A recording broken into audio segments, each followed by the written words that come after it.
So what if I told you that God, yes, the creator, the almighty, the alpha and omega, builds brands? What if I told you God was interested in brand building? And I mean personal brand, corporate brands.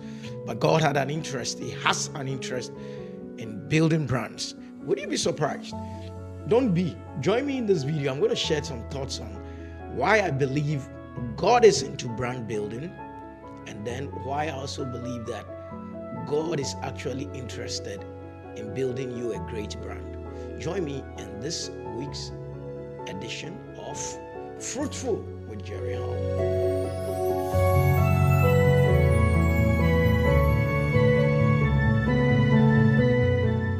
Welcome back. Today I'm talking personal branding, but from a divine direction. I believe God builds brands. I'm totally convinced of that. One of the reasons I'll share with you is because I feel that it is in His interest that we establish for ourselves great brands, great personal brands, and everything that goes with it. We would explore why He should be interested in. We would explore also the precept. In fact, the premise of all my argument is that God delights in using His chosen people to attract others to Himself, so that when you have a brand that is so attractive, when your brand attracts people to you, you can then become like a signpost and direct them to God. So I believe strongly that God builds brands. That is today's discussion.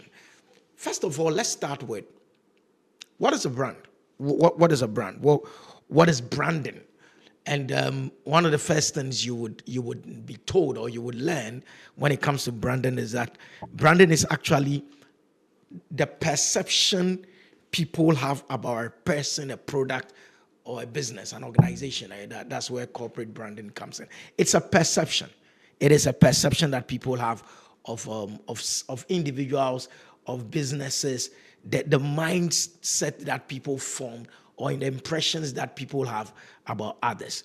It's also emotional and actually psychological as well. So people have said that a brand is actually the emotional and psychological relationship between people and what you as a brand represents, right? So you cannot take the emotions out of it. What that means is that a brand is more than a logo. It's more than a name. It's more than colors. It's more than some edifice. A brand goes beyond that. It's actually a total experience and impression that people have. So for individuals, your reputation, the values, the promises all add up to make what a brand is all about. Then also, what is branding? Branding, based on what we've just learned about a brand, that it is an emotional and also a perceptive view people have of you. Branding actually then is the intentional purpose of shaping that perception. You intentionally, it's an intentional process, I must say, not a purpose, an intentional process of shaping people's perceptions of you. So you just don't leave it to chance.